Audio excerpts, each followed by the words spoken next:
हरे Krishna. Mahabharat wisdom series में आप सभी का स्वागत है। एक महान ऋषि थे मांडव्य ऋषि, और मांडव्य ऋषि के आश्रम में एक समय बहुत सारे क्षत्रिय अपने सैनिकों के साथ आक्रमण करते हैं और वो चोर को ढूंढते हुए उनके आश्रम में पहुंच जाते हैं। जब वहां पर उनके आश्रम में पहुंचते हैं तो ऋषि मुनि उन सभी सैनिकों को पूछते हैं कि आप यहाँ पर क्यों आए हो और किस कारण इस यहाँ पर आए हो। ये पूछे जाने पर वे कहते हैं कि यहाँ पर एक चोर दौड़ते हुए आया है, और वो सैनिक उस मांडव्य ऋषि को भी पकड़ लेते हैं और समझते हैं कि वो भी इनके साथ मिला हुआ है और इनके साथ मिले होने के कारण इस व्यक्ति को भी दंड मिलना चाहिए। और उस ऋषि को अभी सूली पर चढ़ाने ही वाले थे, सूली पर चढ़ाने वाले थे और फांसी देने वाले थे। उसी समय राजा वहां पर आते और राजा कहते हैं कि ये महान ऋषि है, महान ऋषि ने तो ये कभी कार्य किया नहीं होगा, तो इनको क्षमा कर दीजिए। फिर मृत्यु के बाद जब वो व्यक्ति यमराज, वो कहते हैं कि राजा आपने कोई अपराध की नहीं होगी, तो मृत्यु से पूर्व वह यमराज के पास पहुंच जाते हैं और यमराज को, जो धर्मराज है, देवता है, और साधारणतः कोई महान देवता, कोई भगवान के महान जो भक्त है देवता, वे कोई गलती करते नहीं है। पर यहाँ पर हम देखते हैं कि किस प्रकार से धर्मराज के वहां पर मांडव्य ऋषि पहुंचने के बाद वे बतलाते हैं कि इस प्रकार का दंड मुझे क्यों दिया गया। मेरे पूरे जीवन में मुझे जितना अनुभव है, मैंने कोई भी प्रकार अपराध नहीं किया, मैंने प्रकार किसी को दंड नहीं दिया, कोई अपराध नहीं किया, तो किस प्रकार ये हुआ। तो ये पूछे जाने पर वे बतलाते हैं कि कैसे ऋषिगण, आप पिछले जन्म में एक छोटे से चींटी को एक धारदार सुई से उसके उनके आंखों पर आप मार रहे थे और उससे उस चींटी की मृत्यु होगी। इसके कारण आपको लगभग आपका भी गला कटने वाला था और आप बच गए, ये दंड मिला आपको। फिर यमराज को ऋषिगण श्राप देते कहते हैं कि आपको जो मैंने बचपन में कार्य किया था, बचपन में कार्य करने के अनुसार, ऐसा व्यक्ति को बचपन में कुछ पता नहीं होता है कि पाप कृत्य क्या है, ये कृत्य क्या है, और मैंने ये कर दिया, उसके लिए आप मुझे इतना बड़ा दंड नहीं दे सकते हो, और इसीलिए आपको न्याय करने को नहीं जम रहा है, इसलिए आप धरती लोक पर चले जाइए और ऐसे समाज में या ऐसे कुल में जन्म लीजिए जहां से आप उनको इस प्रकार से जज कर पाओ और छोटी सी गलतियों को बड़ा सजा दे पाओ। ऐसे समाज में आपका जन्म होगा, यानी शूद्र के घर में जन्म होगा आपका। इस प्रकार, या शूद्र माता के गर्भ से, इस प्रकार उनको शाप देने के बाद अभी आपको लग सकता है, ऐसा प्रश्न आएगा मन में कि देवता इतने महान होते हैं तो देवता लोग कभी गलती कर सकते क्या? देवता अपने से बहुत उत्तम है, सर्वोत्तम है, बहुत सारी शक्ति है, महान भक्त है, परंतु गलतियां उनसे भी होती है और वे गलती करते हैं। इंद्र के एपिसोड में हमने देखा है कि कितने बार इंद्र अपने जीवन में, श्रीमद् भागवतम में वर्णन है, रामायण में वर्णन है, गौतम ऋषि के पत्नी अहल्या के साथ संग करते हैं और वो शापित हो जाते हैं। बृहस्पति उनको एक बार शाप दे देते हैं। फिर इंद्र यहाँ पर भगवान श्री कृष्ण के वृंदावन में वर्षा करा के सबको डुबा देने का प्रयत्न करते हैं, जल समाधि देने का प्रयत्न करते हैं। श्री कृष्ण गिरिराज गोवर्धन को उठाते हैं और गिरिराज गोवर्धन को उठाने के बाद 7 दिन 7 रात्र सभी भक्त वहां पर आकर, एक अपने आप में एक लॉकडाउन की परिस्थिति थी। अब लॉकडाउन एक और 2 सप्ताह बढ़ गया है तो आप उससे रिलेट कर सकते हो, परंतु यहाँ पर इस लॉकडाउन में सभी भक्त पूर्ण पुरुषोत्तम भगवान श्री कृष्ण के साथ आनंद में थे और वे स्वयं की इच्छा से उनके साथ उनके लीला में पार्टिसिपेट कर रहे थे। हरेक ग्वाल का, हरेक गाय का, हरेक गोपी का, हरेक वर्ग के गोप गोपी सभी की इच्छा थी कि वो एक बार पूर्ण पुरुषोत्तम भगवान श्री कृष्ण से मिले, एक बार पूर्ण पुरुषोत्तम भगवान श्री कृष्ण को बिना रुकावट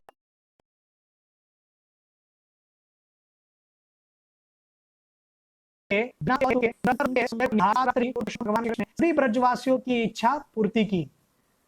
तो इस प्रकार से देखते हैं कि इंद्र गलती करते हैं, शिव जी भी एक प्रसंग में गलती करते हैं। हालांकि वो भगवान श्री कृष्ण सिखलाना चाहते थे कि आप कितने भी महान योगी, कितने महादेव भी क्यों ना हो, माया बहुत प्रबल है और अपने मोहिनी रूप से वो आकर्षित कर देते हैं। इस प्रकार ब्रह्मा जी से भी गलती होती है, तो देवताओं से गलती होती है, परंतु वो अनेक बार केवल इसलिए होता है ताकि वे सिखला सके, इसके कारण वे बताते हैं। अब हम देखते हैं कि किस प्रकार से यहाँ पर यमराज जी भी गलती करते हैं और उनको जब शाप मिलता है कि आपको एक शुद्र योनि में जन्म लेना होगा, फिर वे जो अंबालिका है उनके गर्भ से वेदव्यास के नियोग पद्धति से और विचित्र वीर्य के पुत्र करके जन्म लेते हैं। वे उनका वो अंबालिका के गर्भ से नहीं, एक शुद्रानी के गर्भ से जन्म लेते हैं वेदव्यास के इसके कारण। और हम इसके बाद देखते हैं कि किस प्रकार से यमराज जी, यहाँ पर यमराज जी के पुत्र या उनके अंश है जो युधिष्ठिर महाराज होने वाले थे, और यमराज जी उस पद पर नहीं है, इसलिए आर्य मित्रों को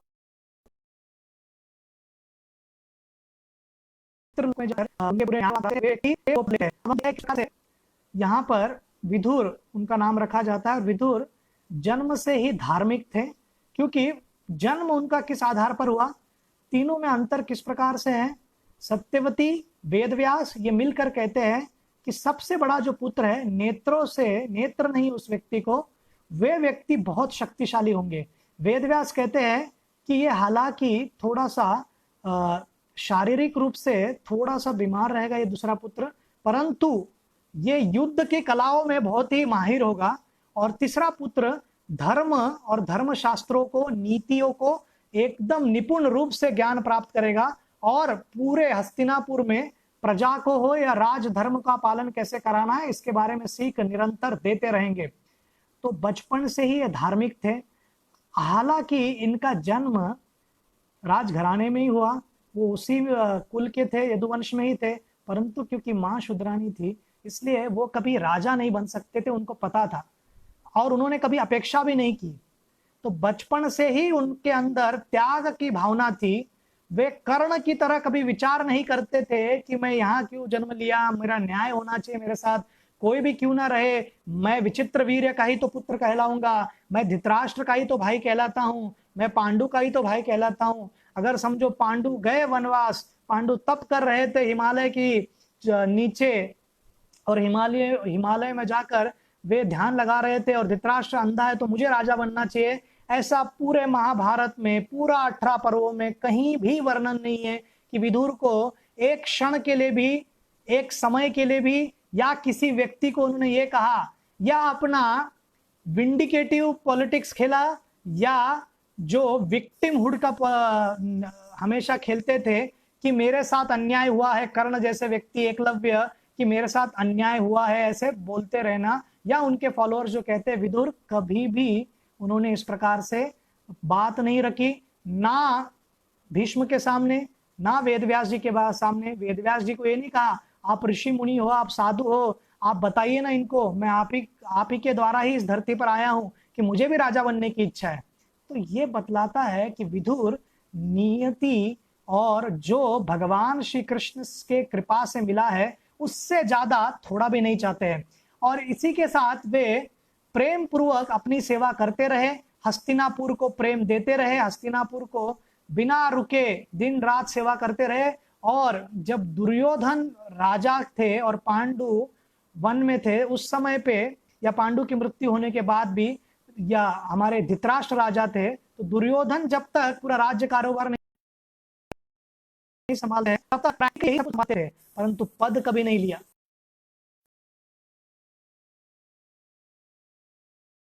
और राष्ट्र के सबसे परम मित्र थे, हर परिस्थिति में निरंतर बतलाते थे, जन्म से लेकर, अभी हम पूरा देखेंगे कि कैसे आदि पर्व में जब दुर्योधन का जन्म होता है, उनके जन्म लेते ही धृतराष्ट्र को चेतावनी दी जाती है कि आपका ये पुत्र कोई धार्मिक पुत्र नहीं है, राक्षस है, कली का एक अंश है, कृपा करके हे राजन इनको या तो आप इनको मार दीजिए, या इनको देश से निकालकर किसी आदिवासी या किसी ऐसे जगह पर जाकर छोड़ दीजिए जहां से वो व्यक्ति कभी उनको पता ना चले कि वो राजा है। Absolute power corrupts and absolute power corrupts absolutely, या power corrupts and absolute power corrupts absolutely. शक्ति जो होती है, सत्ता जो होती है, व्यक्ति को दूषित कर देता है, वो व्यक्ति भ्रष्टाचारी हो जाता है, अपनी नैतिकता खो देता है। परंतु अगर पूरी शक्ति एक व्यक्ति के हाथ में आ जाए तो पूर्ण रूप से वो भ्रष्टाचारी हो जाता है। ऐसा ही कुछ हुआ दुर्योधन के साथ। तो दुर्योधन के पास जब सत्ता आई, वो पाप कृत्य करने लगा, उसके मन में इतना द्वेष था धृतराष्ट्र के प्रसंग में हमने आपको बताया कि वो वीक थे, कमजोर थे। कमजोर लोगों की समस्या क्या है? अपनी आसक्तियों पर विजय नहीं प्राप्त कर सकते, और जो भी उनकी आसक्ति होती है उसके अंदर वो गिरकर वो आसक्तियों को पूर्ति करने में ही अपना जीवन बिता देते हैं। दुर्योधन मूर्ख थे, दुर्योधन नालायक था, दुर्योधन अधार्मिक थे, दुर्योधन पापी थे, ये सब हम जानते हैं। ये सभी जानते हुए भी, और धृतराष्ट्र को भी ये पता था, पर पुत्र मोह के चक्कर में दुर्योधन को पाप कृत्य करने दिया और अत्याचार होता रहा। एक व्यक्ति आपका पाप कर रहा है, किसी और व्यक्ति पर समझ में आता है, आपके भाइयों, आपके भाई के पुत्रों पर ही वो व्यक्ति दंड दे रहा है, निरंतर इस प्रकार का घोर अपराध कर रहा है। कम से कम तभी तो व्यक्ति को यह विचार करना चाहिए कि मेरे पुत्र को अभी तो दंड देना है। तो धृतराष्ट्र आजीवन दंड देने में असमर्थ रहते हैं। अब हम देखते हैं कि किस प्रकार से विदुर के अनेक बार समझाने के बाद भी धृतराष्ट्र नहीं सुधरे। हर एक प्रसंग को हम एक एक कर लेंगे, जहां पर विदुर हमेशा उनको प्रयत्न करते थे कि उनको सहायता करे। पांडव लोग धार्मिक थे, अच्छे लोग, नम्र लोग, सद्गुणों के लोगों के प्रति आकर्षण होना स्वाभाविक है। तो ऐसा ही आकर्षण विदुर का इनके प्रति था, पांडवों के प्रति। जब पांडवों को वारणाव्रत भेजने का पूरा नियोजन करते हैं, और उस नियोजन में उनकी जो मंशा थी कि पांडवों को जलाकर मार देना है लक्षाग्रह में, तब इनको पता चलता है विदुर को, और विदुर समझाते धृतराष्ट्र को ऐसा पाप कृत्य मत कीजिए आप, दुर्योधन को भी, पर कोई उनकी बात नहीं मानता है। तो विदुर के बहुत सारे दूतावास या दूत हुआ करते थे, तो विदुर कोई साधारणतः हमको लगता है कि नम्र व्यक्ति मतलब वो व्यक्ति एक्टिव नहीं होगा, वो कुछ कार्य नहीं करता होगा, केवल मात्र सिंपल रहता है, कोने में बैठता है। ऐसा नहीं है, वो व्यक्ति उतने ही सुपर एक्टिव रहते हैं। अभी हनुमान जी नम्र है, परंतु नम्र कहां पर है? श्री रामचंद्र के प्रति, वैष्णव के प्रति, बड़ों के प्रति। लंका में रहने वाले राक्षसों के प्रति क्यों नम्र रहेंगे? हाँ, अगर राक्षस कुल के विभीषण जैसे हो, विभीषण की पत्नी हो, विभीषण की बेटी हो त्रिजाता, तो उनके प्रति कोई अपराध नहीं करेंगे हनुमान जी। परंतु रावण हो, विभीषण हो, या अन्य कोई भी व्यक्ति क्यों ना हो, उनके प्रति दया क्यों दिखाएंगे? तो इसी प्रकार से विदुर नम्र बहुत थे, परंतु इनके जो कपटी भाव है, शकुनी हो, वो कणिक ब्राह्मण द्वारा दिया हुआ मार्गदर्शन हो, धृतराष्ट्र हो, दुर्योधन हो, ये पूरी कंपनी को जानते थे। और ये भी जानते थे कि भीष्म, द्रोण, कृपा धार्मिक होकर भी, सब कुछ जानते हो भी, असहाय रूप से हाथ पर हाथ रखे बैठेंगे और पांडवों का अहित होता रहेगा। तो वारणाव्रत में जब लक्षाग्रह को अग्नि लगाने का और अग्नि लगाकर पूर्ण राख करने का जब वो नियोजन करते हैं, उस समय निर्णय लिया जाता है, और निर्णय इस प्रकार से लिया जाता है कि कैसे हम इसको बचाया जाए। तो पुरोचन को बताया गया था, दुर्योधन ने पुरोचन को वहां पे रखा था, और उनका काम था कि पूरा पांडवों को मार देना है। तो विदुर वहां पर एक दूत को भेजते हैं, और दूत उनको एकदम ही, क्या कहते हैं उसको, गुप्त भाषा में, कोडेड लैंग्वेज में उनको बताना प्रारंभ करते हैं। वो इस प्रकार से बताते ताकि लोगों पर शक न है, क्योंकि अनेक लोग, जासूस लोग आसपास घूम रहे थे पांडवों के, ताकि कोई व्यक्ति उनको सहायता ना कर ले आखिरी समय में। तो आकर वो कहते हैं कि हमेशा जो आपका प्रतिद्वंदी होता है, युधिष्ठिर महाराज को कहते हैं या पांडवों को, हमेशा जो योद्धा होता है, आपको जरूरी नहीं कि अस्त्र शस्त्र तलवारों से मारेगा, कभी कभी अन्य प्रकारों से भी मार सकते हैं। जंगल में, दूसरी वो कहते हो, जंगल में जब आग लगता है, जंगल में जब आग लगता है तो सभी प्राणी मर जाते हैं, केवल सांप बच जाता है क्योंकि वो अपने बिल में चला जाता है। और तीसरा वो कहते हैं, व्यक्ति को आजीवन धार्मिक रहना चाहिए, और प्रलोभन वगैरह सब उसको मिलती रहेगी, पर अपने इंद्रियों को अंदर खींचते हुए, अपने इंद्रियों को दबाकर, जैसे कछुआ अंदर खींचता है अपने पाँव को, अपने शरीर को, और हाथी भी उसको मारता रहे तो भी उसे कुछ होता नहीं क्योंकि उसका कवच इतना कड़क है। तो उसी प्रकार से व्यक्ति को अगर प्रगति करना है तो अपने इंद्रिय, जब इंद्रिय भोग के वस्तु की दिशा में जाते रहेंगे तो उनको नियंत्रित करके अपनी दिशा में खींचने की आवश्यकता है। तो इसी प्रकार हम देखते हैं, कुंती देवी को समझ में नहीं आता, पर युधिष्ठिर महाराज समझ जाते हैं कि वो दूत क्या कहने की प्रयत्न कर रहा है। वो दूत ये कहने का प्रयत्न कर रहे हैं कि आपके जो शत्रु है, जो आपके प्रति निरंतर द्वेष करते हैं, वो आपको तलवार से या जो नॉर्मल रास्ते से मारा जाता है शत्रुओं को, उस हिसाब से नहीं मारेंगे। वो कैसे मारेंगे आपको? वो अग्नि लगाकर मारने का प्रयत्न करेंगे, पूरे लक्षाग्रह को जलाकर राख कर देंगे और आपको जलाने का प्रयत्न करेंगे। दूसरा, जैसे सर्प बिल में जाता है तो किसी की सहायता से आप सुरंग बनाइए और सुरंग से अपने इंद्रियों पे संयम करके, अर्थात भूख प्यास को संयम करके कैसे तो अपने प्राणों को बचाकर यहां से निकल जाइए। तो वो जो व्यक्ति थे गुप्तचर, वो सुरंग बनाना प्रारंभ करते हैं और 1 वर्ष के बाद जब पुरोचन आग लगाते हैं, उसी दिन देखिए भगवान श्री कृष्ण हर परिस्थिति में अपने भक्तों की कैसी रक्षा करते हैं। ये वारणाव्रत के लक्षाग्रह के इतना सुंदर उदाहरण है कि निषाद जाति के, जो कि एकलव्य जिस कम्युनिटी से बिलोंग करता था, वो आदिवासी समाज के वे लोग हर त्योहार में जहां पर भी जाते थे, जितना पीना है उससे 2 गुना या 4 गुना ज्यादा पी लेते थे मदिरा, क्योंकि महोत्सव था उस राज्य में, तो बहुत पी लेते हैं। और वो 5 अपने नौजवान पुत्रों के साथ आई थी वो माता, तो निषाद की जो जाति की वो माता है और ये 5 पुत्र है। इतना मदिरा पीते हैं कि कक्ष में वहीं पर फ्लोर पे सो जाते हैं और पुरोचन आग लगाता है और सुरंग से पांडव पांचों को उठाकर निकलना भार प्रारंभ करता है। और इस प्रकार से जब जल के राख हो जाते हैं निषाद जाति की माता और उनके सभी 5 पुत्र, तो लोगों को लगने लगता है, धृतराष्ट्र को लगता है या पूरे हस्तिनापुर के वासियों को, भीष्म द्रोण कृपा, इन सबको लगता है कि पांडव जल के राख हो गए। तो भीष्म द्रोण कृपा सब रो रहे थे, पूरा राज्य विलाप कर रहा था, जैसे श्री रामचंद्र वनवास के लिए चले गए। उस प्रकार से जब पांडव लोगों की मृत्यु हो गई, जब उनको समाचार मिलता है, पूरा राज्य शोक में डूब जाता है और शोक करने लगता है। केवल एक व्यक्ति या पूरी उनकी जो बटालियन वो टीम है वो खुश थी। धृतराष्ट्र केवल नौटंकी करने के लिए, लोगों को बतलाने के लिए कि कितना दुख हो रहा है, तो रोने का प्रयास करता है, ऐसे कैसे हो गया, मैंने उनको वहां क्यों भेजा, ये मैं कितना दरिद्र इंसान हूं, मैंने ऐसा क्यों किया, ये सब वो कहते हैं, परंतु अंदर ही अंदर उनके लड्डू फूट रहे थे। दुर्योधन, कर्ण, दुशासन, कणिक और हमारे ये शकुनी, इन सब का पार्टी चल रहा था कि हमारे रास्ते का कांटा हट गया। पर आप सबको पता है कि वो बच जाते हैं, क्योंकि पूर्ण पुरुषोत्तम मारे कृष्ण राखे के, राखे कृष्ण मारे के। अगर व्यक्ति कृष्ण चाहते हैं कि आपकी रक्षा करे, तो कौन व्यक्ति आपको मार सकता है। और कृष्ण अगर आपको समाप्त करने की इच्छा बना लिया है काल के हेतु से, तो आप कितना भी वैक्सीनेशन, कितना भी प्रयत्न क्यों ना करें, हमारा अंत निश्चित है। परंतु हर एक व्यक्ति को, शास्त्रों में वर्णन है, जब तक शरीर है उस शरीर को बचाने का पूर्ण रूप से प्रयास करना चाहिए। पर जब व्यक्ति को पता चल जाता है कि अभी ये मेरा शरीर बचने नहीं वाला है, तो भगवान पर पूरा ध्यान केंद्रित करने का प्रयत्न करना चाहिए। जैसे खटवांग महाराज का वर्णन है श्रीमद् भागवतम में, देवताओं के आदेश पर वो लड़ते हैं और उनको सहायता करते हैं, और पूरे राक्षसों को मारने के बाद देवता कहते हैं क्या वरदान चाहिए महाराज आप पूछिए। तो वो कहते हैं कि मुझे कोई वरदान और किसी और अन्य चीजों की कोई अपेक्षा नहीं है, केवल मुझे ये बताइए कि मेरे जीवन में अभी समय कितना है। वो कहते हैं केवल कुछ घंटे। तो वो कहते हैं कि आप यहाँ से सब चले जाइए, मुझे शांति पूर्वक भगवान श्री कृष्ण का चिंतन करने दीजिए। और भगवान श्री कृष्ण पर ध्यान लगाकर अपने देह को त्याग कर उच्च लोकों की दिशा में वो चले जाते हैं या भगवान के धाम चले जाते हैं। इस प्रकार से हम देखते हैं कि हर एक व्यक्ति को कोई भी परिस्थिति क्यों ना हो, उनको प्रयत्न करना चाहिए कि पूर्ण पुरुषोत्तम भगवान श्री कृष्ण पर अपना ध्यान केंद्रित करके वो ऐसे इस प्रकार से भगवान के धाम जाने का प्रयास करना चाहिए।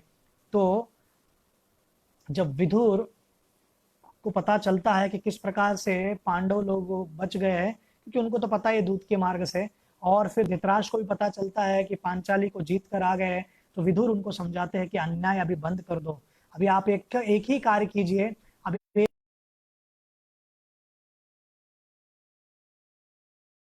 किसी प्रकार से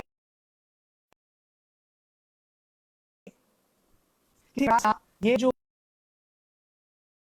पास बुला लीजिए, इनको भी जो राज्य पास दीजिए, कम से कम उनको भी कुछ दीजिए। तो उनको खांडव प्रस्थ दिया जाता है अन्याय पूर्वक। विदुर उनको कहते हैं कि अन्याय है, उनको ऐसा आपने बंजर जमीन दे दिया है जो उपजाऊ नहीं है, जो कुछ भी नहीं हो सकता है। भगवान श्री कृष्ण और अर्जुन मिलकर उस पूरे खांडव प्रस्थ को इंद्रप्रस्थ में परिवर्तित करते हैं। इंद्रप्रस्थ में युधिष्ठिर महाराज राजसूय यज्ञ करते हैं। उनके ग्रोथ को देखकर, उनके यश को देखकर विदुर खुश होते हैं, भीष्म खुश होते हैं, कृपा खुश होते हैं। पर जो द्वेषी व्यक्ति है, जिसके हृदय में जलन निरंतर होता है, वो कैसे खुश होगा। दुर्योधन बिल्कुल खुश नहीं थे। दुर्योधन वहां पर आते हैं और दुर्योधन वहां पर आने के बाद वो कहते हैं कि अभी द्रुत क्रीड़ा खेलने का मुझे ये हो रहा है, उनको बुलाइए, द्रुत क्रीड़ा खिलाइए, जुआ करिए, और इस प्रकार हम उनको हरा देंगे। तो पहली बार हरा देते हैं, द्रौपदी का अपमान होता है। हमने सुना कल धृतराष्ट्र के पूरे एपिसोड में कि किस प्रकार द्रौपदी का अपमान करने का प्रयास करते हैं, और द्रौपदी के एपिसोड में हम डिटेल में सुनेंगे कि किस किस व्यक्ति ने क्या क्या कार्य किया, और द्रौपदी ने हर एक व्यक्ति को कैसे उनका उत्तर उनके ही शब्दों में दिया। वो द्रौपदी के एपिसोड में हम डिटेल में सुनेंगे, इसलिए हम बता नहीं रहे अभी।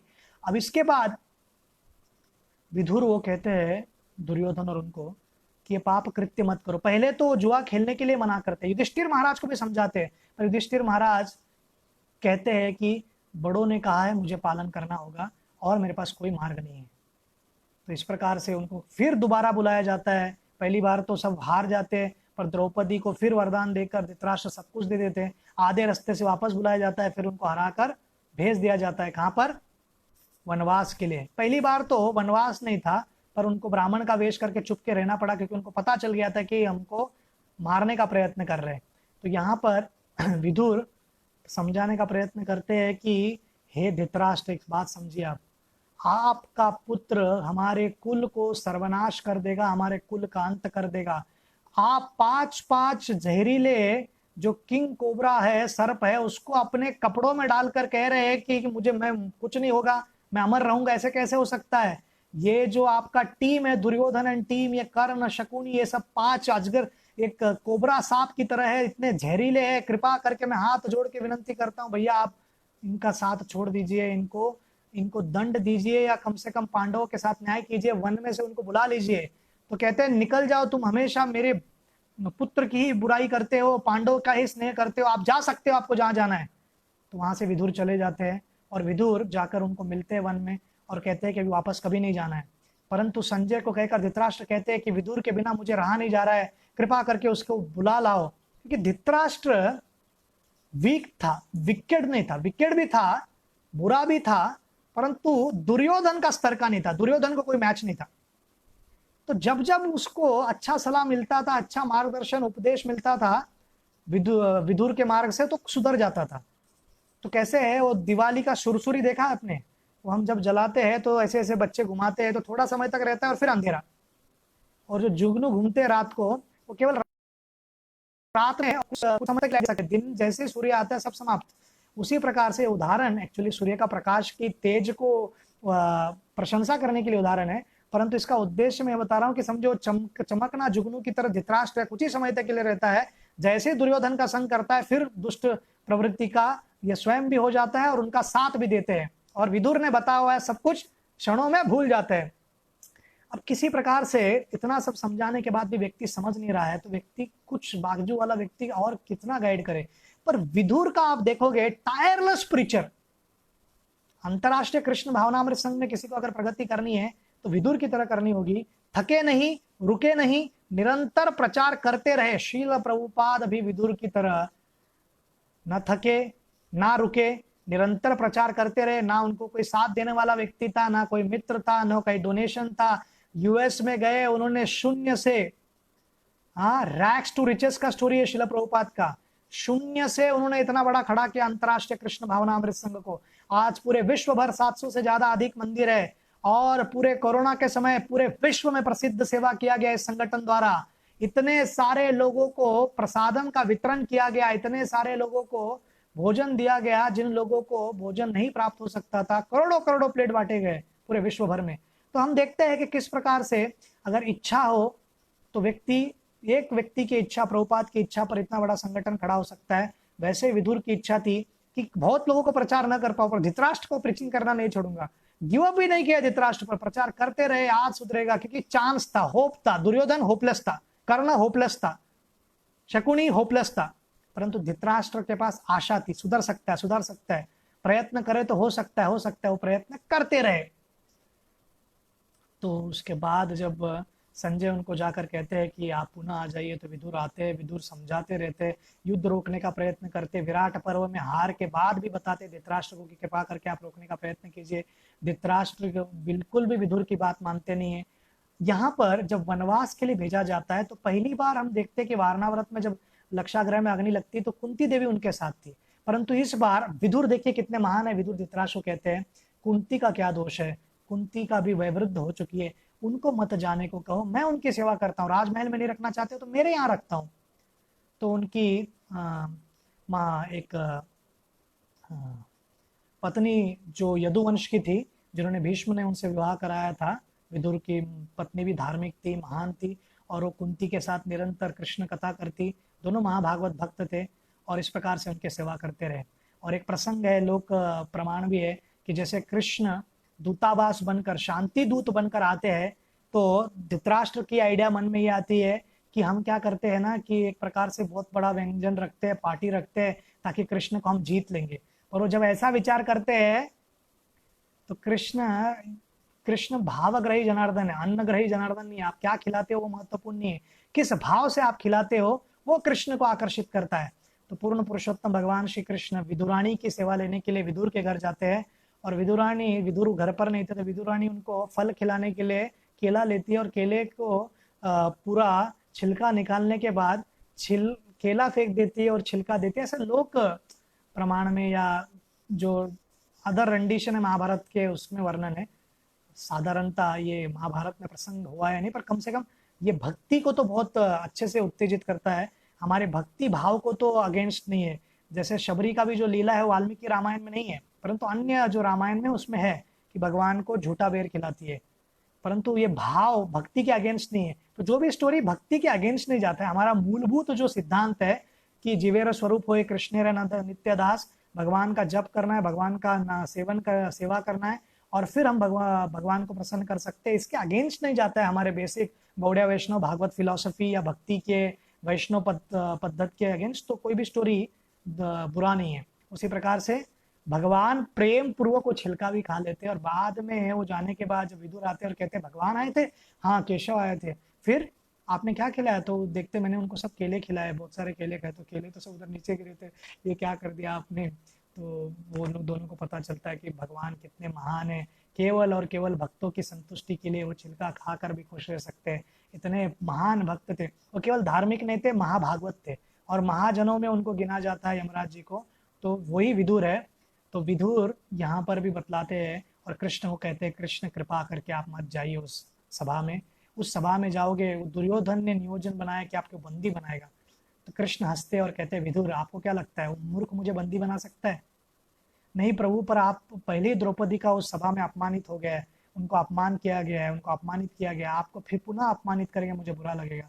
कृष्ण कहते हैं कि मैं आने वाले इतिहासकार और आने वाले भक्तों को सदैव ये मालूम रहना चाहिए कि पांडवों ने हर एक प्रकार से पूरा प्रयत्न किया कि युद्ध टले, युद्ध हो नहीं, परंतु जो हेल बेंट है युद्ध लड़ने में, जो कोई भी किसी भी प्रकार से युद्ध से विमुख नहीं होना चाहते, युद्ध करना ही चाहते हैं दुर्योधन जैसे लोग, उनको, उनके जैसे लोगों को समझाने के लिए मैं एक आखिरी प्रयत्न करूंगा।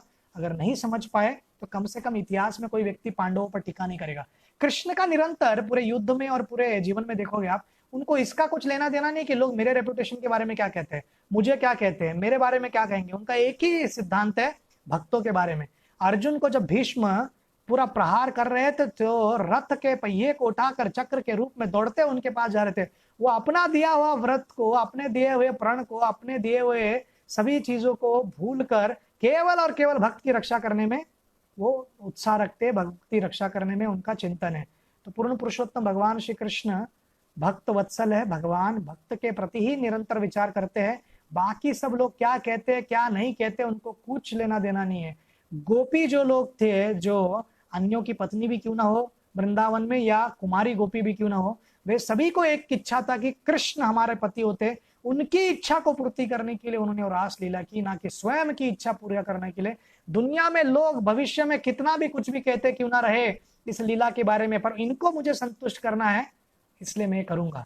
तो भगवान नास्तिक लोगों को और नास्तिक टीकाकारों के प्रति वो कुछ विचार नहीं करते हैं, वो केवल भगवान अपने भक्तों के प्रति, उनके प्रति जो आदान प्रदान करना है, उनको जो प्रेम स्नेह देना है उसके बारे में ही विचार करते हैं। युद्ध से थोड़े पूर्व युद्ध निश्चित था पर फिर भी आखिरी प्रयास करते हैं। फिर दुर्योधन उनको कहते हैं, खटवा करके उनका और एक नाम था, इस मूर्ख शुद्र पुत्र शुद्रानी का पुत्र खटवा, इसको राज्य से निकाल दो, और काका आप सुनो, आप केवल अपना प्राण लेकर यहाँ से निकल जाओ, नहीं तो मैं आपको यहीं पर समाप्त कर दूंगा। अभी देखिए वो क्षत्रिय थे, वहां से उनको भी युद्ध वगैरह सब लड़ना आता था, वो भी लड़ते थे, परंतु उन्हें युद्ध में भाग क्यों लिया? अब इसको कहते हैं प्रचारक। विदुर सोचते हैं कि जो भी धृतराष्ट्र के पुत्र को मारेगा या उनके विरोध में लड़ेगा, उनसे वो कभी भी नीति और धर्म के बारे में कभी सुनेंगे ही नहीं। तो इसलिए वो न्यूट्रल रहकर तीर्थ यात्रा में चले जाते हैं अपमानित होने के बाद। अभी महान भक्त है, इसके लिए हृदय दुखता नहीं है, दर्द नहीं होता है, दुख नहीं होता, ऐसा नहीं है। विदुर को बहुत बुरा लगा, कोमल होता है वैष्णव हृदय। इस प्रकार से अपराध किया दुर्योधन ने, और सबसे ज्यादा दुख हुआ धृतराष्ट्र के कारण। धृतराष्ट्र डांटते हैं दुर्योधन को, रोकते और कहते हैं प्रधानमंत्री के बारे में ऐसा अपशब्द मैं कभी नहीं सुनूंगा, और दुर्योधन चले जाओ आप यहां से आप। तो भाई था उनका, प्रधानमंत्री बोलकर क्या कर दिया, एक ही क्षण में बता दिया कि मैं शुद्राणी का पुत्र हूं, और अलग कर दिया। जिस धृतराष्ट्र के लिए आजीवन उनको प्रेम देते रहे, परंतु विदुर को इतना अपमान मिला, पूरे जीवन अपमान सहते रहे उनके जन्म के कारण। पर कर्ण की तरह सुबह शाम उन्होंने सेमिनार नहीं देते बेटे कि मैं जन्म सूत क्यों, मैं सूत क्यों, मेरे साथ अन्याय क्यों, मेरे साथ अन्याय क्यों, मेरे साथ अन्याय क्यों। इस जगत में न्याय और अन्याय, और कुछ हद तक अन्याय जन्म से आपको लगेगा, एक ही जन्म को आप देखोगे तो अन्याय आपको लगता ही रहेगा। परंतु विदुर को पता है कि वो ऋषि के द्वारा दिए हुए कारण, जो मेरा न्याय था उसके कारण मुझको ये जन्म मिला है, तो बाकी लोग को मैं क्यों दोषी ठहराऊं, बाकी लोग को क्यों मैं दोष दूं, ये मैं सहन कर सकता हूं। ये अंतर है महाभागवत विदुर में, और ये अंतर है वो हमेशा जिसको निरंतर स्तुति चाहिए। कुछ लोग ऐसे कैटेगरी के होते हैं जिनको हमेशा ये चाहिए कि एक्सेप्टेंस मेरा हो, लोग जाने कि मैं कितना महान हूं, लोग जाने कि मैं कितना प्रसिद्ध हूं, लोग जाने कि मेरी क्षमता क्या है, मेरी शक्ति क्या है। लोगों को अगर पता ही नहीं चला मेरी क्षमता क्या है, तो इसका फायदा ही क्या हुआ इस यहां पर आकर। तो इस प्रकार के लोग हैं कर्ण कैटेगरी के, जो निरंतर चाहते हैं कि दुनिया को पता चले कि मैं कितना महान हूं। आज के कॉन्टेक्स्ट में आपको लगेगा इसमें गलत क्या है, परंतु इसमें व्यक्ति फिर वो पद प्राप्त करने के लिए, किसी की भी सेवा करने के लिए, और धर्म से हट गया तो भी चलेगा, परंतु ये सेवा करना है, ऐसे विचार करते हैं। तो हमने देखा कि विदुर अपने धनुष बाण को एक कोने में रखकर, उनको भी चलाना सब आता था, वो भी दुर्योधन को उधर रोक सकते थे, समाप्त कर सकते थे, चाहे तो लड़ सकते थे। पर विदुर ने क्या देखा, तीर्थ यात्रा में जाते हैं और वो जाकर उद्धव से मिलते हैं। उद्धव माने हमारे महाराष्ट्र वाले नहीं, उद्धव माने जो कृष्ण के मित्र थे, कृष्ण के सखा थे, यदुवंशज थे, जो कृष्ण के जैसे ही दिखते थे और महान भक्त थे। और कृष्ण उनको उद्धव गीता भी सिखलाते हैं, और वही गीत या वही ज्ञान लेने के लिए वो उनके पास जाते हैं। और कृष्ण उद्धव जो बात कहते हैं, इससे पता चलेगा आपको कि विदुर कोई साधारण व्यक्ति नहीं थे। उद्धव उनको कहते हैं कि आखिरी समय में, अंतिम समय में भगवान जब प्रभास क्षेत्र से अपने गोलोक वृंदावन जा रहे थे, तो उन्होंने आपका नाम लिया विदुर, आपके बारे में पूछ रहे थे वो आप कैसे हो, आपको स्मरण किया। हम भगवान को स्मरण करना भक्तों की इच्छा होती है, पर परंतु भगवान भी भक्तों को स्मरण करते हैं। श्री रामचंद्र हनुमान जी के बारे में चिंतन करते हैं। वैसे ही चिंतन, ऐसे ही विचार उद्धव बता रहे हैं कि विदुर के बारे में विचार कर रहे थे कृष्ण भगवान। और इस प्रकार विदुर फिर मैत्रेय ऋषि के पास जाते हैं, मैत्रेय ऋषि से सीख लेते हैं। अब आप देखिए मैत्रेय ऋषि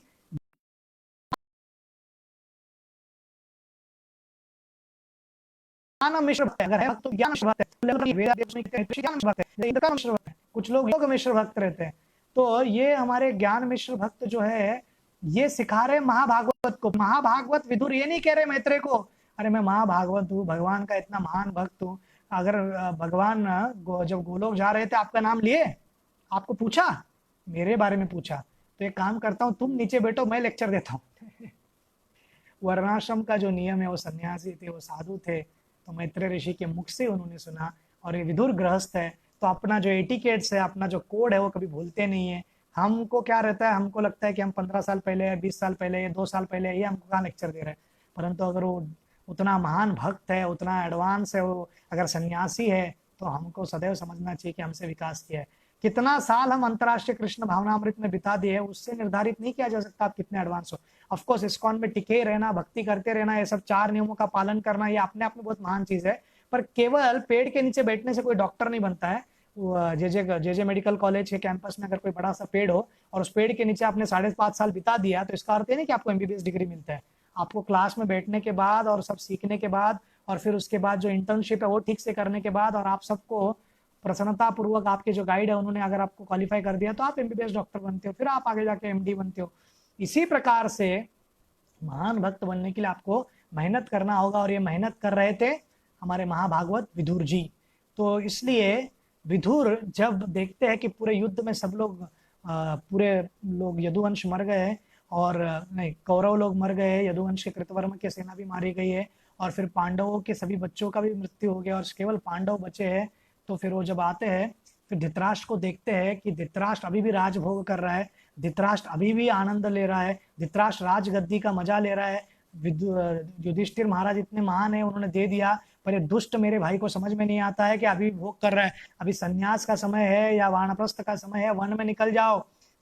तो उनके सामने खड़े होते हैं। तो ये हमारा सबसे इंपॉर्टेंट पॉइंट है, विदुर जैसा कोई व्यक्ति हमारे जीवन में सदैव होना चाहिए।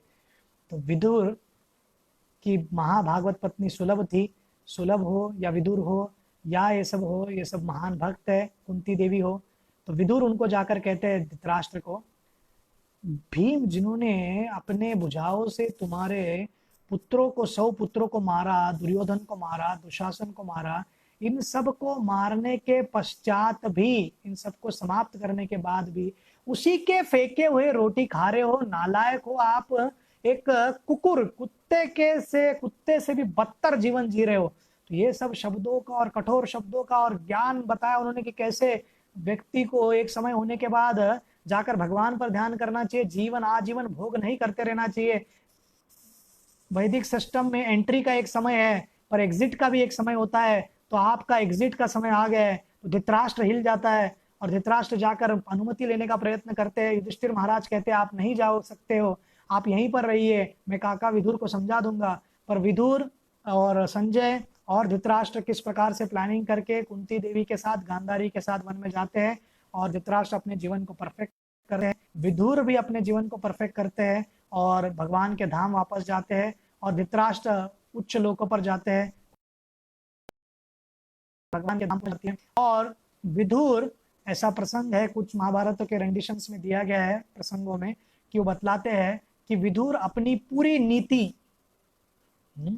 विदुर नीति एक प्रणीति है जो चाणक्य नीति से पूर्व है, प्रीकर्सर है। तो चाणक्य नीति इतना प्रसिद्ध है, पर विदुर नीति प्रीकर्सर है, प्रणीति है, प्रारंभ है, और केवल एक्सटेंशन है हमारा चाणक्य का, चाणक्य नीति में। तो विदुर नीति जो भी धृतराष्ट्र को ज्ञान वगैरह दे रहे थे, कैसे राजधर्म का पालन करना चाहिए, कैसे इकोनॉमी को हम अच्छा कर सकते हैं, कैसे हेल्थ मेंटेन कर सकते हैं, कैसे प्रजा को सुख देना है, कैसे मेडिकल साइंस अच्छा होना चाहिए, कैसे कोरोना जैसा रोग हमारे यहाँ पर आए तो तुरंत हम दूसरे दिन ही वैक्सीन कैसे निकाल सकते हैं, कैसे अगर हमारे यहाँ पर कुछ आए तो दवाई कैसे होनी चाहिए, और कैसे हम इकोनॉमिक मैनेजमेंट कर सकते हैं, कैसे माइग्रेंट्स को दुख ना हो और उनका ठीक प्रकार से पलायन हो और वो उनको पीड़ा ना हो, ये प्रकार सभी प्रकार के समस्या का समाधान विदुर नीति में है।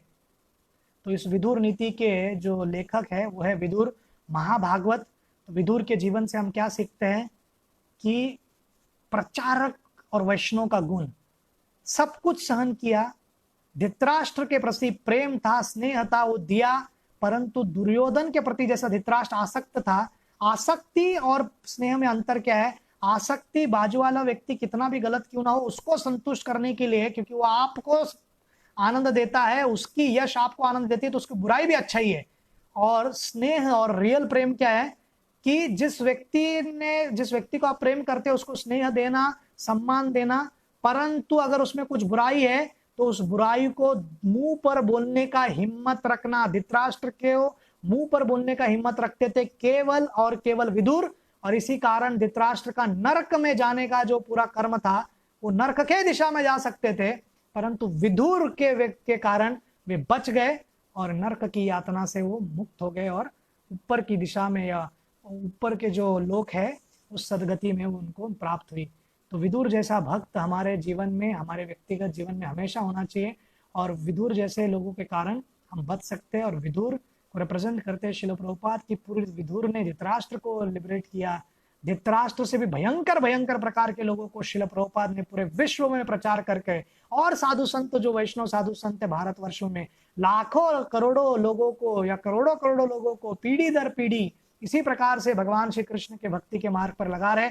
और सभी लोग हरे कृष्णा कृष्णा कृष्णा हरे हरे, हरे राम राम राम हरे हरे, इस महामंत्र का जप करके अपने जीवन को पूर्ण प्रकार से परिपूर्ण करके और भगवत धाम जाने का मार्ग पर सफल हो रहे हैं। हरे कृष्णा।